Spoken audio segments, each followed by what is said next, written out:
In their final three home games of the 2025 calendar year, what's it going to take for the Nashville Predators to end this stretch on a jolly note?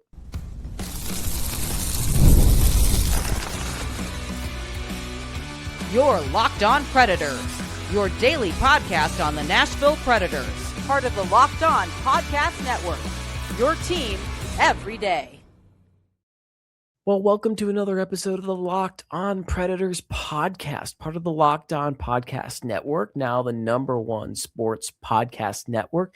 Thank you for making us your first stop of the day. We are your free daily Nashville Predators podcast. I want to start off by shouting out all the Locked On Predators podcast community and our everydayers who tune into chat all things Preds. Today's episode is brought to you by Gametime. Download the Gametime app, create an account, and use code LOCKEDONNHL for $20 off your first purchase. My name is Jack Williams. I am the Nashville Predators beat reporter for the Hockey News. And y'all, we're going into the holiday stretch here. Handful of Eastern Conference opponents coming into Bridgestone Arena this weekend. And it kind of started on a sour note with Carolina. I'm not going to get too crazy and go all ranty once again like I did last night and what was an extremely disappointing loss by the Nashville Predators that was 4-1 to the Carolina Hurricanes in a game that they started off on the wrong foot, continued to stumble, finally caught themselves in the third period, but truly was not even remotely enough to counter this Carolina Hurricanes team, who may just be the best team in the NHL this year. Yes, Colorado has the best record in the league. They don't lose games much. They have dominated just about every single one of their opponents. However, this Carolina team is dominant. They get on teams fast. They stick to them like glue, and they hold on to that puck like their life is depending on it, y'all. They hold that puck for 46% of their total possession time, which is an insane amount of possession time in the offensive zone. They are spending 46% of their time on possessions in the offensive zone.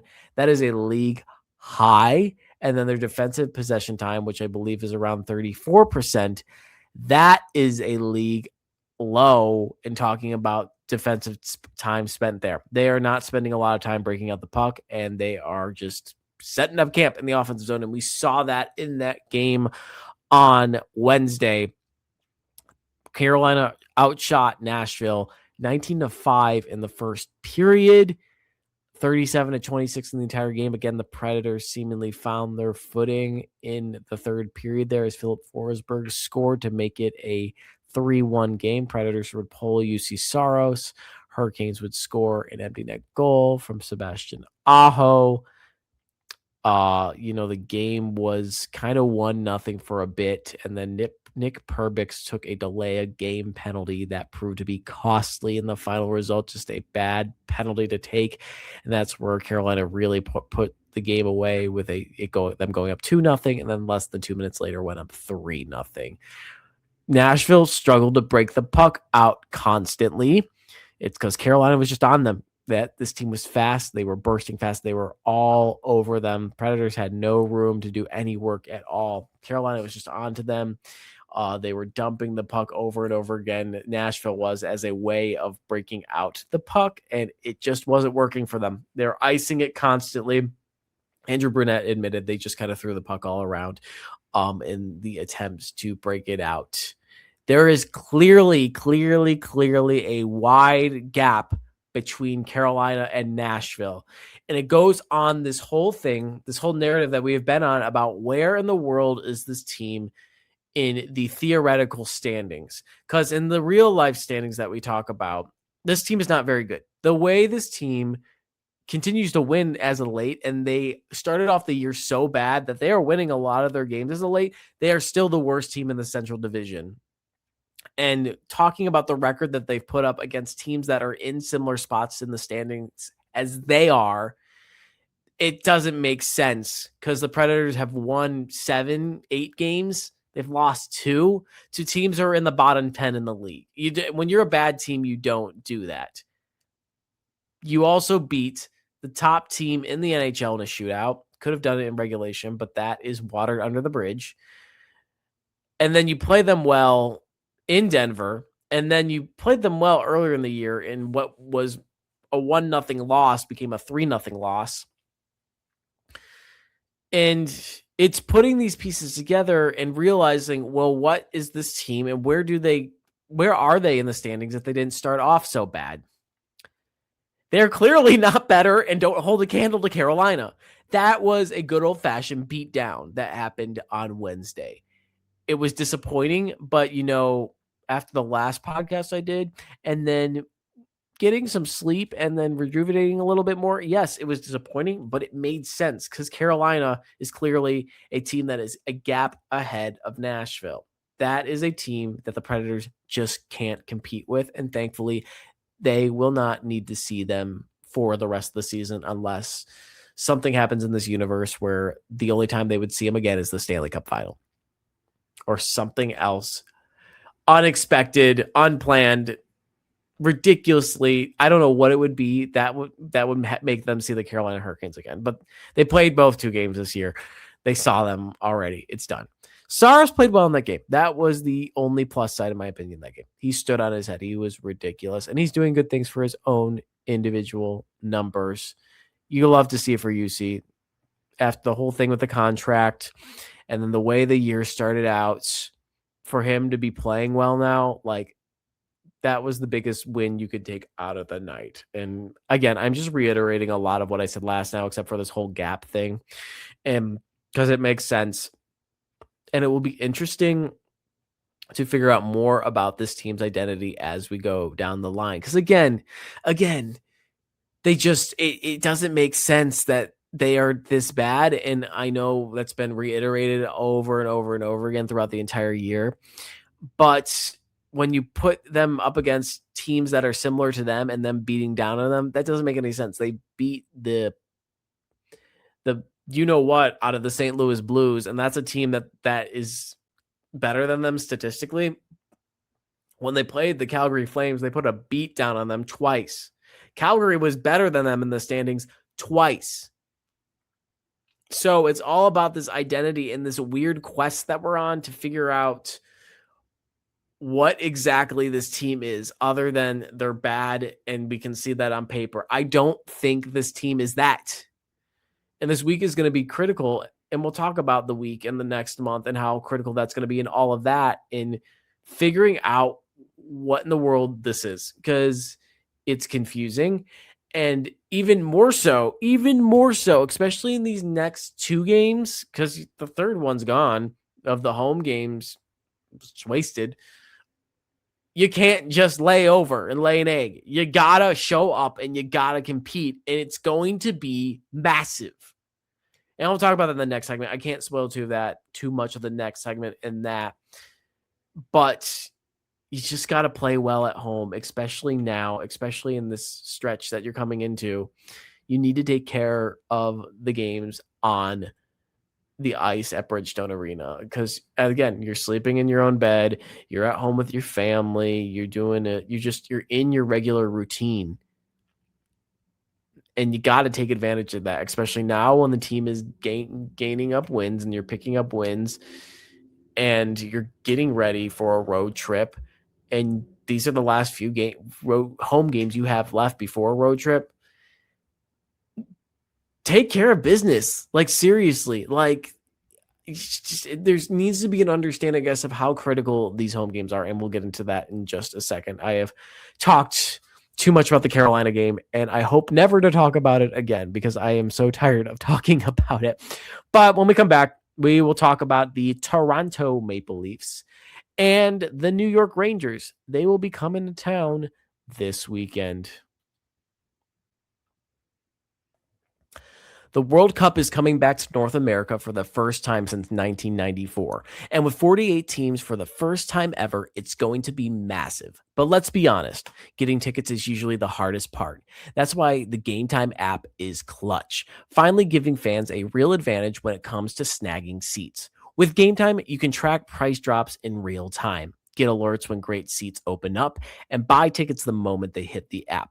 It puts the power back in your hands and makes going to the World Cup realistic instead of impossible. You pull up the app, and the layout makes it so simple to scroll through matchups and compare seat views. Pick a game, tap a section, and have your tickets locked within minutes. No confusion, no hunting for the fine print. The seat view feature is a game changer. You literally see what the pitch looks like from your exact seat before you buy. Take the guesswork out of buying World Cup tickets and every match, concert, or event with Gametime. Download the Gametime app, create an account, and use code LOCKEDONNHL for $20 off your first purchase. Terms apply. Again, download the app, make an account, use the code LOCKEDONNHL for $20 off. Gametime. So coming into town now is the Toronto Maple Leafs and the New York Rangers. Toronto Maple Leafs. I kind of ran over that word. It's part of just more league initiatives that I don't get, and it doesn't make anybody happy except for maybe the people watching on TV, which I guess is the general market when we're talking about this, because it is the TV rights that are being negotiated to make this happen. But on top of the frozen frenzy, which is when all the teams play on one night, which I don't like. And then the thing they did recently where they had the Predators playing at 8:50, which I can't get back into it, y'all. I'm too tired. I can't get back into the whole why that's not good. And considering that just because Nashville's west of the East time zone doesn't mean you should be playing like Pacific time slot games there. That's ridiculous. Another thing that the NHL has wonderfully implemented is back-to-back games this weekend. And I don't know if the players definitely don't love it. And it's just busy, especially when the holidays are coming up, just at back-to-back games. But they will play the Maple Leafs on Saturday, and then they will be playing the Rangers on Sunday, both at 6 o'clock at Bridgestone Arena. I need to enunciate, y'all. These are two teams that the Predators got blown out by. Similar to the Hurricanes, they're all 3-goal losses. Hopefully they get off this pattern, because the loss on Wednesday was a 3-goal loss. Yes, it was. But it was different situations with each team. And it's part of this narrative that I mentioned last of what in the world is the identity of this team? Where do they fall in the standings other than where they're actually at right now? Excuse me. I'm sorry. And are things turning around, for lack of a better phrase, for lack of better wording? All the way back in October, y'all remember that? Toronto was who they faced, and they faced them in Canada, and it was a 7-4 loss. And the crazy thing about both these games is if you look at them both statistically, they're not bad games by the Predators at all. Everything I've been like yelling about over the past few episodes, they didn't do those bad things. They played good hockey in these games. They put 30 shots on net in that loss. Onanen was in the net. I'm not going to rag on a goalie. I just won't do it. He's in a rough situation this year, and it's not great for him. So I mean, he has one win this year, and it's tough for him. I feel for the guy, so I'm not going to go down that path. But it was a game where the Predators' offense kept up. They scored 4 goals. They kept up in this game, but the defense could not keep up at all. I think that was the main factor in what decided this game in the end. The defense could not keep up. And Toronto has a good offense. They do most years as of late, and they know how to score the puck. And the defense could not stop that for the life of them. Onanen wasn't great. I think I remember breaking this game down and watching the video highlights, and a lot of it was the defense, which was just messing up a lot of stuff. And they only took 6 penalty minutes in this game. 6. When's the last time we heard the Predators taking 6 penalty minutes in the game? Lately, it's been 10 or more. Give them credit. Last night, it was not last night, excuse me. Wednesday night, it was 8. 6? That's amazing. That's a Christmas gift for me. If they do that on Saturday, that would be wonderful. I would be baffled. And then another trend that was similar in the Maple Leafs game and the Rangers game from the past is that There was a stretch of the game where it had been close at one point and it just got completely out of reach and they just let it go. And between the second and the third period, before that, it was a 2-2 tie. And then suddenly Nashville gives up 3 straight goals between the second and third period in like the end of the second into the beginning of the third. And it's suddenly 5-2. Predators came back, scored 4 goals, but you pull the goalie. Toronto tacks on 2 more goals. It's 7-4 now. And at the end of the day, when you look at it, they played a good game, except for the fact that the defense couldn't keep up. And that's my whole thing with the Predators here, is that they need to be playing physically, like really physical, to the point where they're in and out of the penalty box over and over again to play a good game. Because that's not what a good hockey team does. You need to be disciplined in order to play good hockey. And when you're taking all different stick penalties and you're throwing the puck over the glass, like, that doesn't make sense. That's just not the fundamentals of the game. If you're playing, having a good night, you're not in and out of the penalty box. Your team's not in and out of the penalty box. And the crazy thing is, and partially it's on me for not asking about it, but the team really hasn't addressed it, of being like, yo, we're taking a lot of penalty minutes a night. Is that integral to the team's success? And they're not fighting a lot. This is a team that fights a ton, y'all. Like, in the past has fought a ton. They're not doing it a lot this year. And as of late, they've been winning a lot more than usual. So, and going to all of that, when they're in the box, are they playing their best? I mean, this was a game that they weren't in the box really a lot. And the defense couldn't keep up. Does the defense need to be like putting people on their butt in order to be good? And then going into the Rangers game, which there's a lot of similarities between these two. This was on November 10th, and it was right before the Sweden trip. And we can go on the Sweden trip and how that was important, and nothing really came out of the loss and all the changes, everything was going to be happening. But they might have been looking a little far towards Sweden on that trip. They lost 6-3 to the Rangers. The only plus that came out of that game was Matthew Wood had a hat trick for a rookie. That's huge. That was a fun thing to see. And I think Brunette said too, like, oh, you wish they would have won the game for the kid. Yeah, absolutely. You get to celebrate even more. You get to celebrate a ton. And it's aggravating, especially for him. You feel for the kid, and it's good that he got the 3 goals, but just the fact that he could have celebrated more in that moment. It was, again, and similar to the Toronto game, it was a 2-1 game going into the second period, and then the Predators give up 3 straight goals, and suddenly it's 2-1. It's a 2-1 game, and suddenly it's out of reach. And this is another game where, even better than the Toronto game, they took 4 penalty minutes. 4.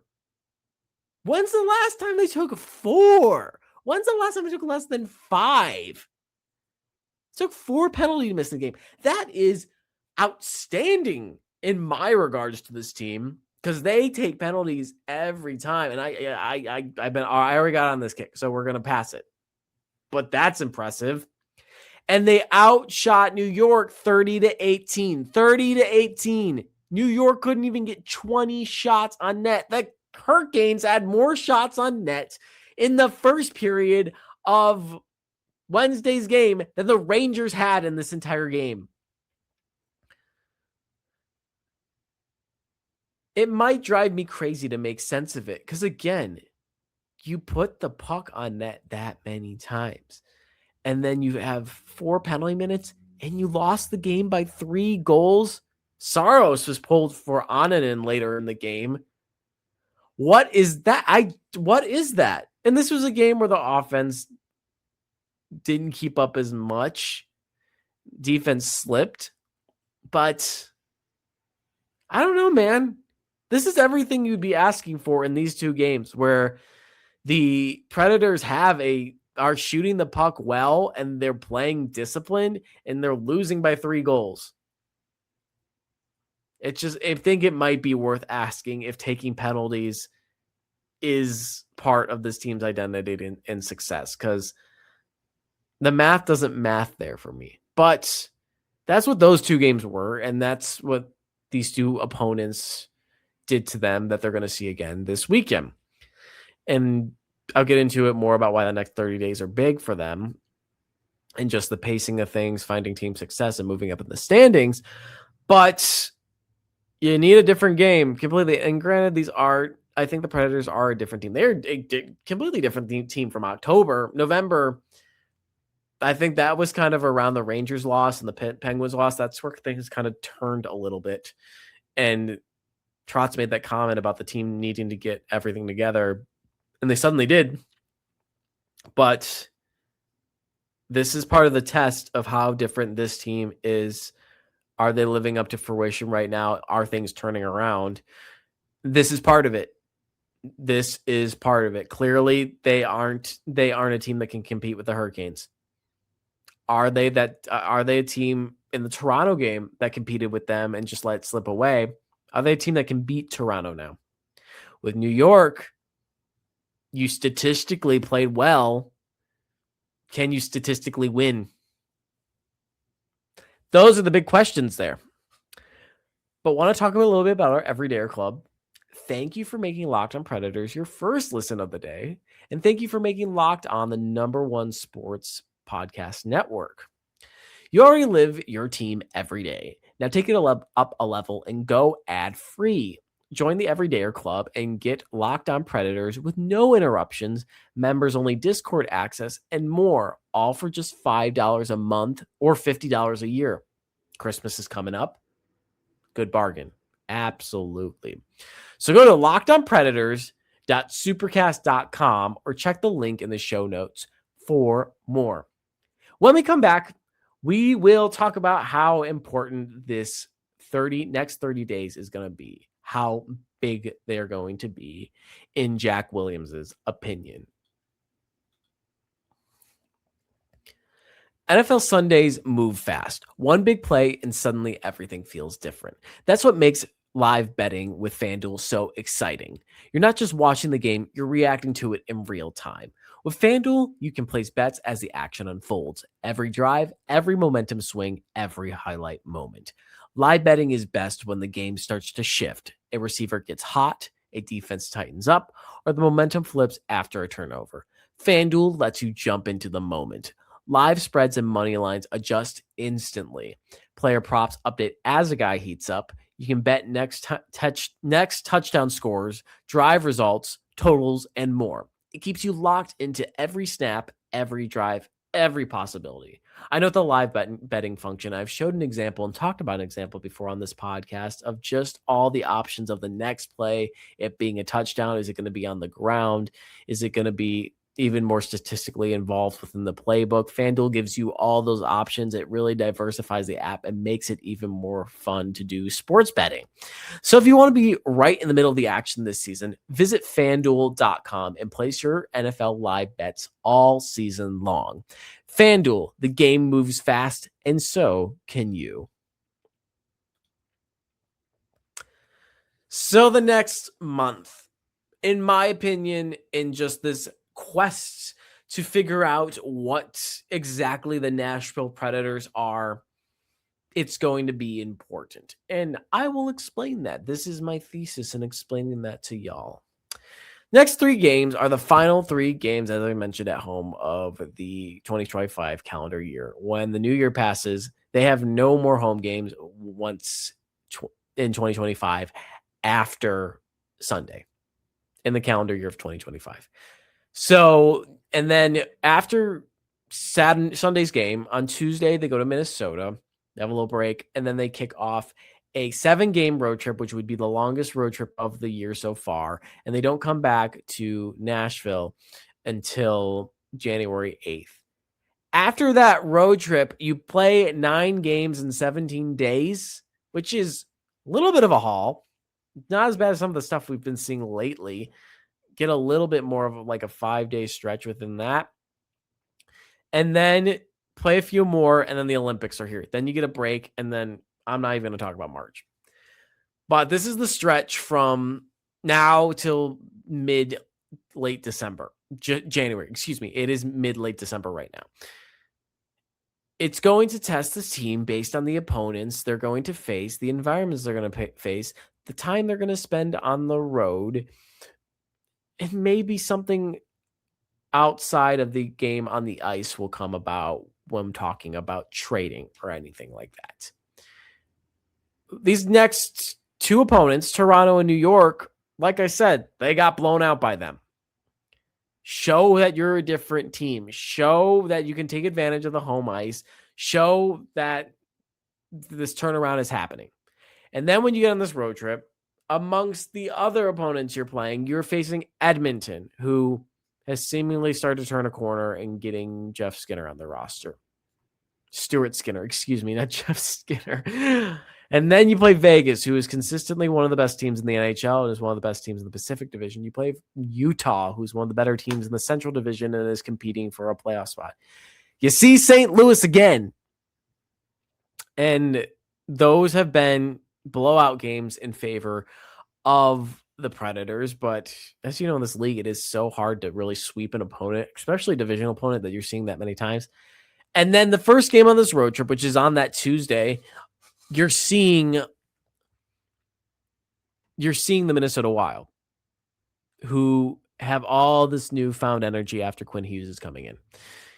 You're getting a test just about everywhere. You're getting a long stint on the road. This is their longest road trip since October 13th to 18th when they were in Canada. They played Ottawa, Toronto, Montreal, Winnipeg. They went 1-2-1 in that trip. Their one win came over Ottawa. They had that disappointing overtime loss to Montreal where they had the lead late. Jonathan Marchessault missed on an empty net, or I think I can't remember specifically, but he had an empty net look and it didn't go in. Then you had Cole Caulfield score late to tie the game. And then you had Cole Caulfield score late in the overtime to win the game. And it was a disappointing loss for them. Get blown out by Winnipeg, got really blown out by Toronto, and then you blew out Ottawa. This is the road test coming off of the show me games at home. This I think is the longest road trip, if not one of the longest road trips of the year. 7 games on the road is brutal, especially this time of year during the holidays. Like, it's going to be a grind, y'all. It's going to be a grind. And it's more so, again, of them proving, hey, what kind of team are we? Can they beat Edmonton? Can they beat Vegas?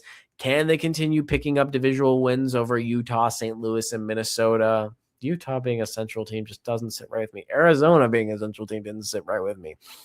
But they're there. They're a divisional opponent. Is this going to be the turnaround time? And we've seen it with the wins. Yay, they're winning 2 and then losing 1. And then, yay, they're winning a lot. This is the test of it all. Because you're facing good opponents on the road. You're on the road for a long time. And then before that, the stretch we're in right now, you're playing teams that kicked your butt. And you have the chance now to show that you're a different team. Again, like I said earlier, clearly that didn't work with Carolina. Show me that you're better than Toronto. Show me that you're better than the Rangers. And then going into this road trip, how competitive can you be? I think after this road trip, we will truly find out where this team sits in the standings and what exactly this team is. Because again, you could say like, oh, they're bad. At the end of the year, if they start off the year really bad and they're playing well now, they're still a bad team. Statistically, they're a bad team. I just don't think that right now. The team's identity, as I mentioned before, and how they do and how they play against teams that are in a similar place as them, they just don't match up. Oh, sorry, the dog's making all sort of noise right now. They just don't match up to those teams that are in similar spots, meaning that they're beating the poop out of them. After this road trip, we'll figure that out, in my opinion. And then the trade deadline comes up. This is the time of the year, and the trade deadline comes up, and we've been hearing over and over again, oh, the Predators are getting rid of this person. There's a toxic feeling in the locker room right now. They're getting rid of this person. I'm hearing a lot about this person. Some of these guys, as somebody who is at practice and is at the games, some of these podcasters will truly just say things to say things, and they don't have any backup to them. And Barry Trotz mentioned, yeah, we get calls about everybody. That's the way this works. You get calls all the time about everybody. That's what being a GM is. There's guys I think could be on the way out. Michael Bunting has been a popular guy as of late, and talking about a guy who is just playing good, straightforward hockey and could be a guy in that a team would love to insert into the bottom six. Toronto seems very interested in that. Question is, who can Nashville get for that? And do they want picks or do they want players? If you're doing something like that, you want players in the moment. Michael Bunting, Eric Holla, Nick Blankenberg was another guy brought up too. It's going to be interesting this next month, in my opinion. Nothing could happen too. That's what's the big thing that's been happening this year, especially after the Global Series and that brutal loss to the Penguins to close it out. Everyone's like, this is the week. This is going to be the week something happens. Something big's going to happen. Joakim Kamel was sent down to Milwaukee. That was the only thing that happened that week. And again, I could be saying, oh, nothing's going to happen. I mean, the Spencer Stastny thing really came out of the blue. I don't think anybody was expecting that. But you're getting into the second half of the season. It's the idea of crunch time starts to become a little bit more real once you get past Christmas and being like, okay, well, the P word, playoffs, is that going to be a realistic possibility for us once you get into January and stuff like that? Truly looking at it, be like, all right, is this something that we can actually drive for? And then the Olympics are in February. You're getting a break for a sizable amount of time, except for a few guys. And then the post-Olympic break, see how some of those guys are going to adjust coming back in the game. Philip Forsberg, Roman Josi, UC Saros, Eric Holla, and them adjusting back to the game after playing some of the most competitive hockey that we might be seeing in years, playing for an Olympic gold medal. But in my opinion, this next one's going to be important. It's going to be interesting, but we're going to see a lot of hockey coming up. See the dog in the corner. He is getting rambunctious. I think he wants to get out of the room, and so do I. So I'm going to wrap up the episode here. Predators are playing the Maple Leafs on Saturday at 6 p.m. Remember that. And then they are playing Sunday at 6 p.m. No 7 p.m. starts. They are at 6 p.m. But thank you guys for joining me for another episode of the Locked On Predators podcast. If you want to hear more of my rambling or you want to see more of just me, you can follow me on Twitter/X at Jack G. Williams. If you want to read my stuff, read all my writing, you can go to the Hockey News Nashville Predators. That is where you can find all my stuff. And then you can find us at Twitter at Locked On Predators, LO_Predators. And then on Facebook and Instagram, we're just Locked On Predators. Thank you for joining me for another episode. As always, I am very appreciative of you guys, very thankful to be brought into this Locked On Predators community. Really enjoy this time I get with you guys and chatting about the Predators. And I'm looking forward to chatting with you guys again about the Preds.